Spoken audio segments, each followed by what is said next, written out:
Bonjour et bienvenue pour ce nouveau Manger, c'est voter. Vous avez compris, nous sommes à Strasbourg, vous reconnaissez les maisons à Colombage. Et nous allons retrouver la sénatrice Fabienne Keller.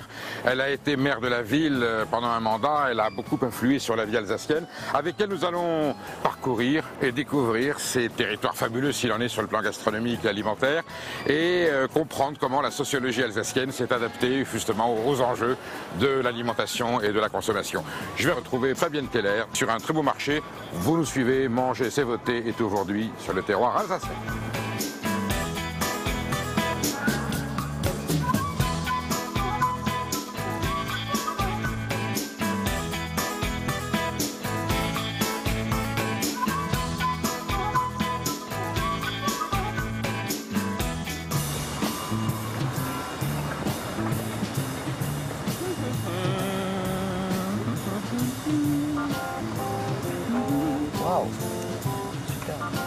C'est bien, je me suis mise dans les géraniums, là vous avez vu.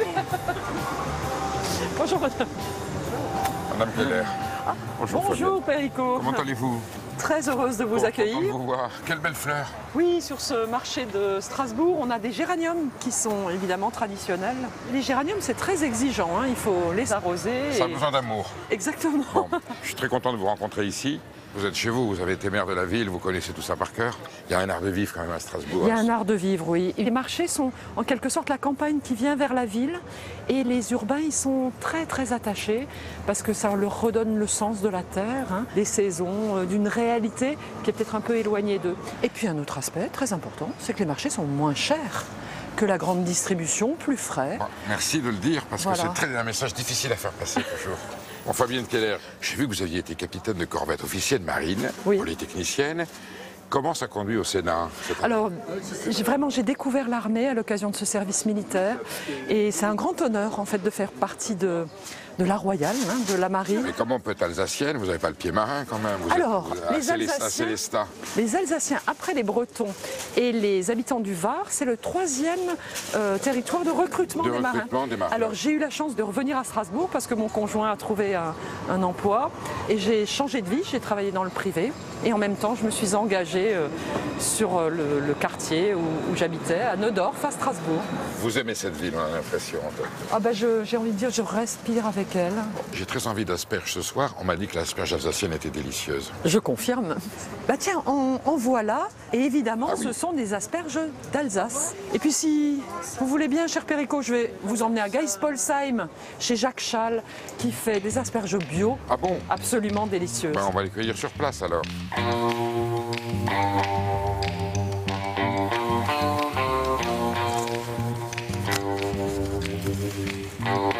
On est en pleine campagne et Strasbourg n'est pas loin pourtant. Strasbourg est juste par là, à quelques kilomètres.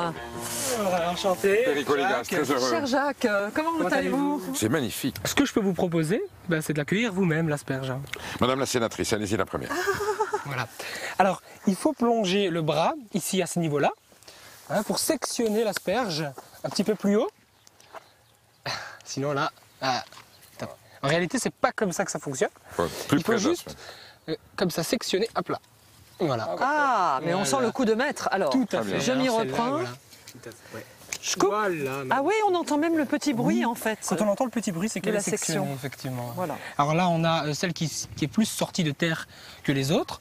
On a juste besoin de la couper comme ça. Hein. Celle-là est plus représentative. Elle voilà, est verte justement parce qu'il y a la respiration chlorophyllée qui a verdi Tout là. à fait. Alors que celle-ci est plus enterrée. Voilà. ça, c'est- C'est la traditionnelle. C'est la traditionnelle d'Alsace que les Alsaciens aiment beaucoup. Il n'y a aucun traitement dessus. Aucun? Aucun traitement. On garantit aux consommateurs la qualité nutritive la plus optimale, et aussi bien pour la santé que gustativement, quoi. Hein. Mais pas de produits, pas d'intrants phytosanitaires. Non. Et la terre ne s'épuise pas? Ah non, justement, elle revit. Une terre en bio, c'est une terre qui est vachement riche en nutriments. Mais ça met plusieurs années le temps que la terre se... 3 ans. Il faut compter 3 ans nettoie, pour qu'une terre soit accepté comme bio, quoi. Est-ce que vous êtes sûr qu'on a bien aidé ces cultures à se développer? Alors ici à Geispolsheim, dans les pourtours de Strasbourg, c'est une vraie tradition, le maraîchage. Mais le bio, c'est la volonté c'est la volonté, des agriculteurs. tout à fait. Plutôt encouragé depuis 2 décennies par la Chambre d'agriculture. Mais c'est un équilibre économique à trouver aussi. Donc au fur et à mesure que les consommateurs s'y intéressent, adhèrent au système des paniers, viennent régulièrement sur les marchés, ça rend possible cette agriculture moins productive en volume. C'est vrai qu'il faut un mouvement global en faveur du bio et je pense qu'on est en train d'assister quand même à une belle progression. Hein. Oui. Bon, il n'y a rien de meilleur qu'un légume cru, fraîchement cueilli. Absolument. Celle-là, elle est verte, elle est rose, elle est formidable. Elle est macronienne, verte et rose. Blanche à l'intérieur. C'est macronien.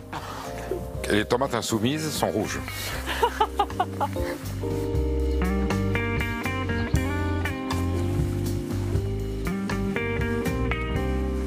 Oh, les fraises. Bio. Des magnifiques fraises bio. Magnifique. Fraises d'Alsace, goûter, hein. de pleine terre. Un petit peu enlever Ah la oui, terre. on voit un peu la terre. Très très très bon. Celle-là, je l'ai vue là. Regarde bien ici, toi. Alors là, on peut voir tous les légumes qui se font actuellement. Là, on a les oignons blancs. Oignons blancs, frais, Ouais, dans nouveaux. la salade. Courgettes sous serre. Ah oui, ça c'est. Et vous savez que le pied est Mais délicieux. bien sûr, puis c'est du médicament pur. C'est vrai? Ça, c'est l'anticancer concentré.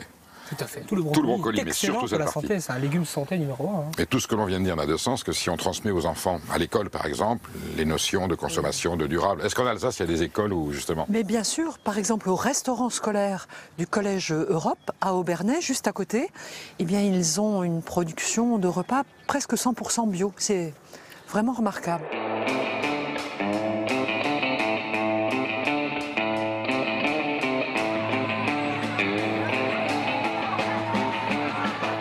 Et voilà Madame Picard, la gestionnaire. Bonjour Madame Keller. Bonjour madame. Monsieur Légas, bonjour. Merci de Bienvenue. recevoir.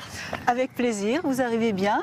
On est en train de commencer à préparer le repas, donc on va vous Super. amener en cuisine. Là, je suis content de venir avec vous pour voir un restaurant, Un restaurant scolaire réputé. Je vois qu'il y a des étoiles à Europe, mais est-ce qu'il y a des étoiles au restaurant aussi? Au minimum 3, 4. Oh, bah alors, Il le mérite bien, vous verrez. ça valait le coup de venir. Caroline May, Madame Keller. Alors, c'est vous le chef de ce glorieux restaurant. Combien de couverts chaque jour? 400. Oui, c'est une brigade, quoi. C'est une brigade au complet. La mise en place, elle remonte à quand exactement? On a initié le bio ici il y a 10 ans à peu près. Il y a 10 ans. Absolument. Ça a été difficile d'arriver à avoir 100% de fournisseurs bio. Pour ce qui est du légume, il n'y a aucun souci, et des fruits, on arrive à du 100%. Les produits carnés, c'est beaucoup plus compliqué. On n'arrive pas à trouver de producteurs. L'exigence, ça a été de trouver en bio local. Donc, ça a été un effort beaucoup plus difficile que de s'adresser à des plateformes. Sinon c'est absurde, si on prend du bio mais qu'il y a de longues distances de transport, alors on perd une partie du L'avantage, bénéfice. Madame Picard, cette initiative a suscité un surcoût budgétaire, que ça a été financé par qui? Absolument pas. En fait, on a ici que des produits bruts et du fait maison. Donc avec tout l'effort que ça présente pour les personnels en termes de pluche notamment. Donc ce parti pris n'engendre aucun surcoût avec les produits bio. En fait, on est à 2 €. Un repas, 2 €. Ça casse le cliché, parce qu'évidemment, les opposants au bio disent oui, mais c'est plus cher, c'est pour les riches. C'est pas vrai Non, si on c'est peut géré prouver le contraire. de façon cohérente. Ça, c'est un exemple politique à faire savoir. Vous devriez... Ben oui, c'est toujours Il y a des maires formidable. réticents. Oui, de pouvoir s'appuyer sur des gens qui agissent concrètement, qui ont trouvé la solution, mais tout en reconnaissant, voilà, il faut accepter d'éplucher des légumes, peut-être un peu moins, crée des qui se emplois. ressemblent moins les uns les autres. Mais ça hein, un peu ça plus. crée des emplois en plus. Quand on met le doigt dans ces sujets, on se rend compte que c'est pas si simple et qu'il faut voilà, réfléchir, mais qu'on progresse. Ça sent délicieux. Ah, je vois des spätzle là, Oui, des spätzle fait maison. Avec des produits frais. avec des produits frais bio alsaciens. Ouais, top. Hein. Je suis sûr qu'on ne mange pas toujours aussi alsacien dans les restaurants dits alsaciens d'Alsace. Oh, souvent, souvent. Oui, elle va défendre, c'est normal. Bon, ben, j'ai hâte de goûter à tout ça. Hein, Fabienne. Moi, j'ai grandi dans un établissement scolaire parce que mon papa était proviseur et voilà, j'avais comme voisin le chef de cuisine et voilà, on aimait bien parler, on mangeait à la cantine.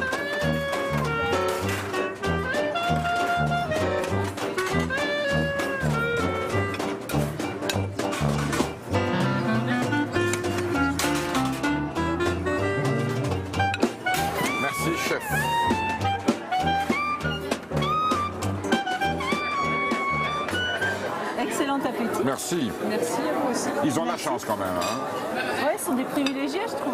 Tout le monde a le sourire aux lèvres. Et c'est vrai que c'est un moment important dans la journée. Il faut que cette rupture-là soit positive. Pour soutenir l'effort ensuite. J'ai testé un certain nombre de restaurants scolaires qui étaient déjà de bonne qualité. J'avoue, celui-là, Madame la sénatrice, que c'est le meilleur que j'ai goûté jusqu'à présent. Bah, il fallait bien ça pour Perico, les gars. Écoutez, quand c'est vrai, il faut le dire.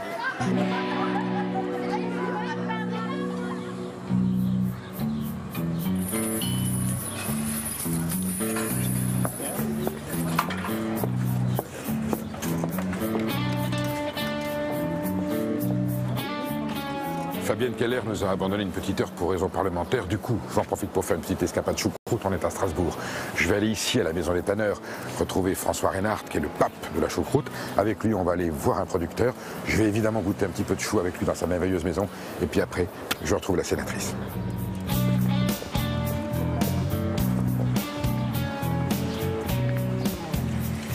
Bonjour François. Je t'attendais, je t'ai vu. Je me suis promené un petit peu avant d'arriver ici. C'était normal que je vienne te voir sûr. À la Maison des Tanneurs. Qu'est-ce que la choucroute? D'où ça vient? Comment ça se prépare? Le plus simple, on va chez Weber, qui est le producteur. Et comme ça, on verra la matière première. Sur le terroir? Sur le terroir, carrément. Et après, on pourra la déguster.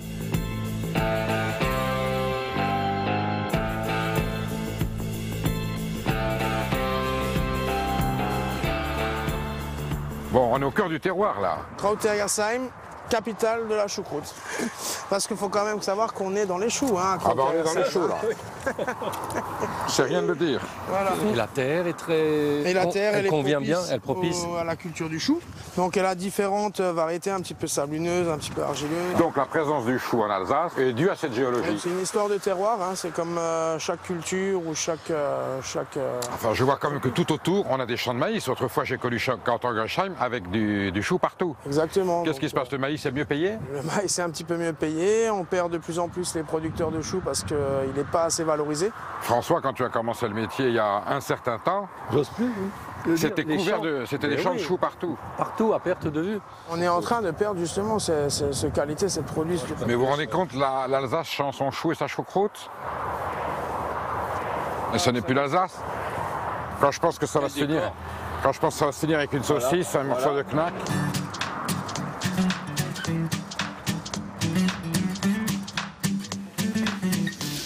Donc tu vois, Perico, là, tu as le chou cru. Cru. Donc c'est une très belle coupe, très fine. On appelle ça le fil d'or. Magnifique. Ah ouais. Très agréable.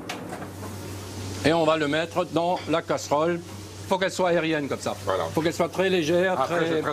Très aérée. Et on va ajouter le vin blanc, parce que ça, c'est très important aussi.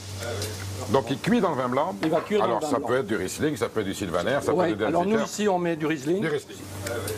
Bon, tu arroses généreusement quand même, je vois. Oui, pour moi, la cuisine alsacienne, c'est surtout le vin. Bon, allez, on passe à table.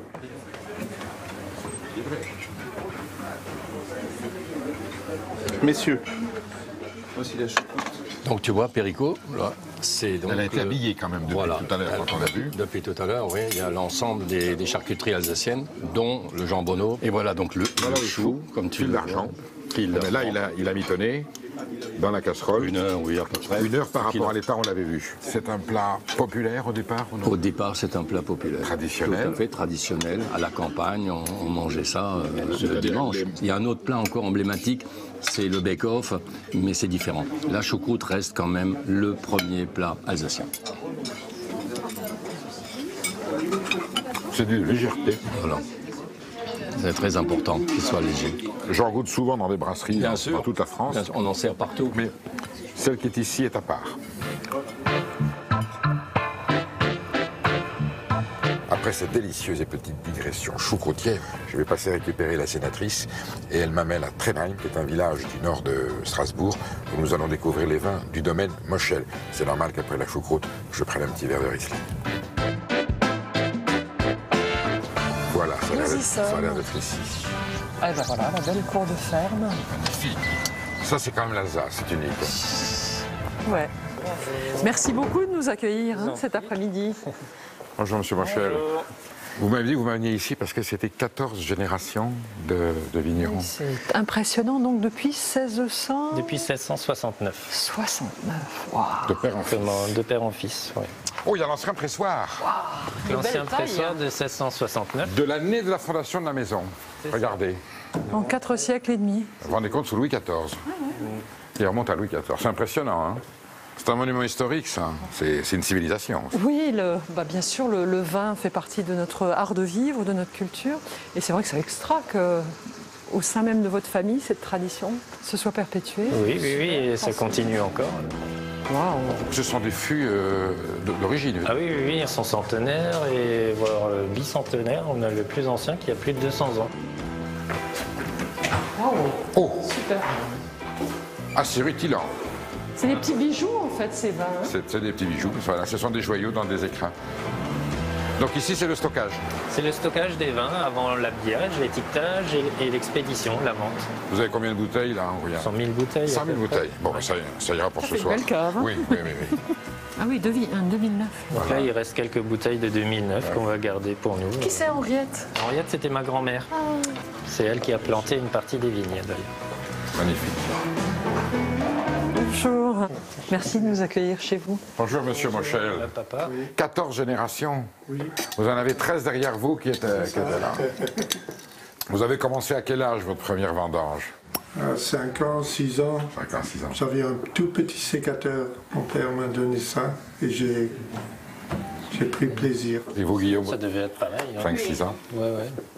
Puis il avait aussi un tout petit sécateur. Oui. Donc on va goûter un Riesling de l'Altenberg, cuvée Henriette 2013. Oh, c'est splendide. Est-ce que la classe politique a fait vraiment tout ce qu'il fallait pour préserver l'agriculture, les transmissions comme ça? C'est surtout l'amour de votre métier que vous avez transmis à votre fils. Il y a sûrement beaucoup de choses à faire encore par les pouvoirs publics. Et puis, moi, je suis très impressionnée. On est vraiment chez des chefs d'entreprise aujourd'hui, qui exportent, qui gèrent, qui atténuent des aléas comme ceux de la météo ou des ventes. Donc, il faut qu'on soit plutôt à leur écoute et à leur côté pour faire ce qu'ils nous proposent, ce qu'ils nous demandent. Alors, on comprend vraiment le terme de grand cru quand on a ce vin. C'est un grand terroir où un même raisin qu'est le Riesling donne là une expression tout à fait différente d'ailleurs. Et en goûtant ce vin, je remercie les 14 générations de Moschel qui nous ont fait ce sacrifice d'eux-mêmes pour nous apporter ce bonheur et ce produit religieux. Cher Perico, on vous sent touché, ému. Il y a de quoi voir ce nectar dans ce verre. C'est toute expression de ce patrimoine de l'Alsace et de l'âme. C'est l'âme alsacienne qui vit dans ce verre. Et quand on le goûte, on est un petit peu alsacien. On va voir ce grand cru.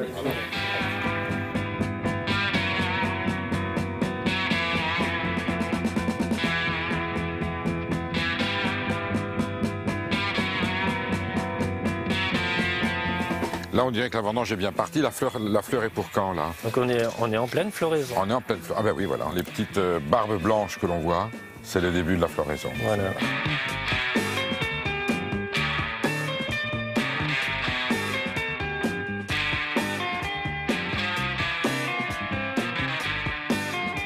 Là, on est vraiment au sommet de l'Altenberg.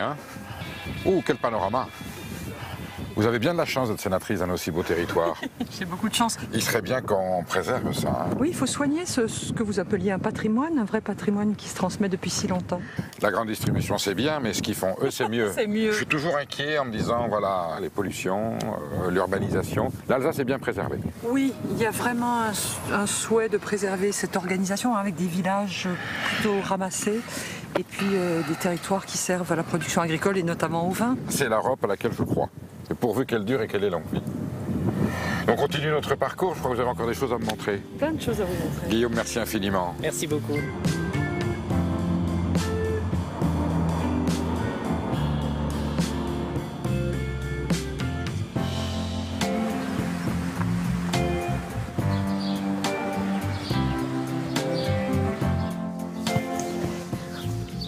Super Münster. Oui. Bonjour. Et voilà Myriam et Gérard Loller. Très heureux de vous accueillir. Merci beaucoup Myriam. Bonjour, Merci. Madame Loller, je demandais à Fabienne Keller si je pouvais visiter une exploitation avec du Münster fermier. Elle me dit mais ça doit pas être trop difficile. Et je suis ravi d'être arrivé jusqu'ici. Oui, c'est la plus belle vallée du monde ici. La vallée de Villers, une des plus belles vallées du monde. Voilà. Alors vous avez votre troupeau, vous faites du fromage du Münster fermier. C'est ça, oui. Le Münster, c'est avec du lait de Vosgienne. L'AOC Münster n'est pas lié uniquement à la Vosgienne. Alors que le Münster peut parfois avoir d'autres races. L'appellation n'est pas liée à une race. Disons, c'est plus... oui, malheureusement. Alors le problème, c'est ce qui arrive souvent dans les appellations. Normalement, la race de la vache est déterminante dans le cahier des charges. Et puis, il y a des cahiers des charges. On a oublié de préciser que tel fromage était identifié à telle race de vache parce que c'est un type de lait précis par rapport à la flore locale. Et le Münster, qui normalement devrait provenir exclusivement de la race vosgienne, peut être fait avec du lait venant de n'importe quelle autre race. Peut-être qu'un jour, il y aura une réécriture du cahier des charges et qu'on aura une AOC obligeant les producteurs à n'utiliser que du lait de race vosgienne. Voilà. Mais le problème, c'est qu'il y a tellement peu de Vosgiennes et tellement de Münster consommés que le lait de toutes les Vosgiennes, de tout le massif, ne suffirait pas à produire le Münster. Il faut que les Vosgiennes se multiplient. Voilà. Où est-ce qu'on peut les voir? On va aller plus haut. C'est parti. Perico, on va les grimper? On va grimper. Alors là, vous voyez, Fabienne Keller, je suis émerveillé par ce paysage, le pâturage vosgien, avec des vaches nourries à l'herbe qui donnent un lait cru avec lequel on fait un Münster fermier. On est dans l'authenticité absolue d'une appellation d'origine. Absolument, mais grâce aux agriculteurs. Mais bien sûr, qui sont des véritables héros de préserver ce pastoralisme-là déjà. Oui. Disons, c'est quand même adapté à notre montagne vosgienne. Le bio, la race vosgienne, transformer le lait, parce qu'on ne pourra jamais produire des quantités énormes en montagne. Donc c'est dans la logique. Une AOP, c'est ça, une appellation d'origine, c'est un environnement, une tradition, un savoir-faire et une qualité de Oui, puis la race vosgienne n'avait pas presque failli disparaître à un moment donné? Elle a été rayée du catalogue des races à un moment donné. Mais dans les années 70, oui, il y a eu un plan de relance de la race vosgienne. Qui a porté ses fruits quand même. Alors j'adore cette robe parce qu'on dirait que c'est les Vosges qui sont dessinés un petit peu. On dirait le relief des montagnes. Avec cette petite bande noire, on dirait une horizon montagneuse. Regardez cette flore, voilà, quand elle mange ça. Voilà, tout ça vous le retrouvez dans le lait, n'est-ce pas? Exactement. Le fromage, il doit avoir, d'où le mot flore, ça doit fleurer. Bien sûr. Ça c'est du lotier. La bleue, Myriam, toi tu connais mieux que moi. Ça ressemble un peu à du serpolet. Voilà, et puis il y a un petit peu de pissenlit, et puis un peu d'éricra. Oui. Il y a quoi? Il doit y avoir une quarantaine de variétés végétales. On a, oui, au moins, oui. D'ailleurs, quelqu'un me disait, s'il y a 40 herbes différentes, enfin 40 variétés de plantes dans la pâture, l'animal sera en bonne santé. Et effectivement, c'est vrai. Voilà. C'est toute la différence. Oui. Et donc en plus, nous, on ne fait absolument pas d'ensilage. Même pas d'enrubané. Pour nos vaches. C'est très bien. Puisque dès le moment qu'on fait des ensilages, dans les ensilages, il y a des fermentations qui ne donnent pas un bon goût. C'est de la conserve. On peut produire plus, mais on n'a pas la même qualité de lait et pas le même goût du fromage. Il faudra qu'on institue un décret fermier en France qui n'existe pas, précis, rigoureux, qui valorise le travail et l'engagement de ces gens-là, parce que le mot fermier est souvent attribué à des fromages ou des produits fermiers qui ne le sont pas tellement. Ça, c'est du fromage fermier. Bravo. 100% Breitenbach. Voilà. Bon, maintenant qu'on a vu le paysage avec lequel il est fait, on va aller goûter ce fromage. Voilà. Ah oui. Puis voir les vaches à l'étable, j'aimerais bien en voir quelques-unes de près. Salut les filles. Regardez, ça c'est des très belles Vosgiennes là. Salut, toi tu es belle. Oui. Je m'attrape le pantalon là. On ne mange pas le pantalon. Ah oui. Grappeuse. Je pense que la proximité entre un éleveur et son troupeau est forte. Oui, on les voit tous les jours, tous les matins, tous les soirs. On les élève depuis tout petit, on leur donne le biberon. Et ensuite, une fois que c'est des vaches, on les traite matin et soir.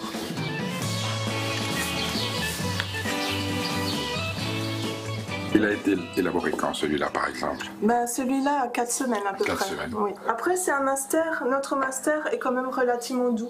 Et c'est ce que cherchent nos clients, en fait. C'est une merveille. Souvent, on dit que le Münster est trop fort, qu'il pue, que c'est un fromage qui a énormément de caractère. En fait, selon l'alimentation des animaux et selon l'affinage, il peut être relativement doux. C'est splendide, ça. Vous avez vu comment on mange la montagne? Ah oui. Tout à l'heure, quand on avait la flore dans les bains, Mais il est délicieux. on en retrouve les nuances ici dans la dégustation. C'est vrai qu'il est doux. Voilà, ben, ce sera pour votre dégustation de ce soir. Merci infiniment. Super. Merci madame. Merci beaucoup. Au revoir.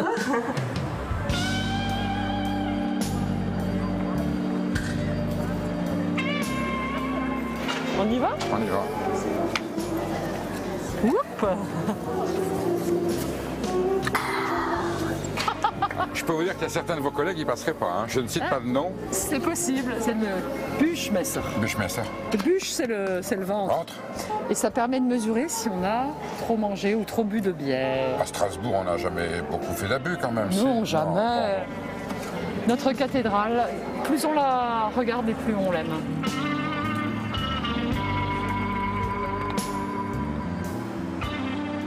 Alors qu'est-ce qui se passe ici, les asperges? En plus. Vous en sortez pas mal. Je vais pas dire qu'on dirait que vous avez fait ça toute votre vie. Elles viennent de chez vous? Elles sont super. Ouais, elles viennent de chez nous. C'est très bien. Alors par contre, vous avez le droit de farfouiller dans tous les tiroirs pour trouver le deuxième économe. Non, il n'y a pas de deuxième économe. Il y avait, ça je le jure. Il y avait. Non mais je pense qu'il est passé. Bon, je vous regarde fier, ça me va très bien.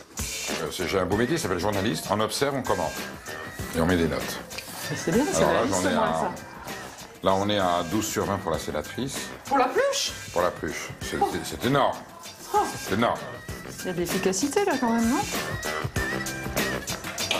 Et en cuisson, c'est combien de temps? Je vous fais une confiance aveugle, ou sinon je fais la sauce. Allez, vous avez fait la sauce, c'est quand même chiant. Est-ce que vous avez de la crème fraîche? Pas sûr.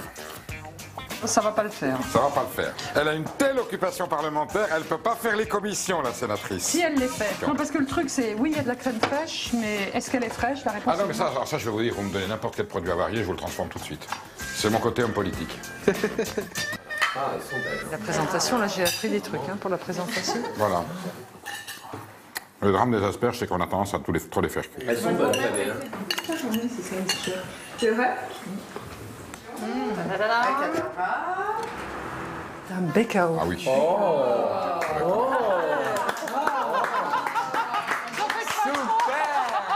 Magnifique. Déjà, le fumé est formidable. Voilà. La cuisine, c'est d'abord du nez. Quand on est sénatrice du Bas-Rhin, on a une responsabilité sur la préservation de cette réalité, de cette culture, cette sociologie, ce patrimoine. Oui, mais vraiment, aux avant-postes, il y a tous les restaurateurs, tous les producteurs, tous les gens. C'est pas eux qui font les lois. Certes, donc nous, on peut faciliter, on peut encourager. C'est pas eux qui vont à Bruxelles pour dire attention, ça, cette réglementation est peut-être pas tout à fait adaptée à la réalité. C'est pas eux qui vont soutenir les paysans en détresse et les producteurs. Ça, c'est votre travail puisque vous êtes l'élu des territoires. Mais j'ai vu cet après-midi que vous étiez très, très impliqué, très proche de vos... Voilà. Fabienne Keller, merci de m'avoir à la fois accompagné. On a vu des gens formidables. Sacré paysage quand même. C'est vrai, l'Alsace est belle. Merci de m'avoir appris plein de choses, notamment dans le domaine du vin. Plein de belles choses. J'aime tellement l'Alsace, il était normal que je partage avec vous quelques secrets. Voilà, ce Manger c'est voter se conclut dans des conditions festives, gourmandes, conviviales. Et quant à nous, je vous donne rendez-vous pour un prochain Manger c'est voter où nous aurons le bonheur de rencontrer des gens aussi formidables et de partager des plats aussi délicieux. Ce sera sur Public Sénat. À très bientôt. Merci.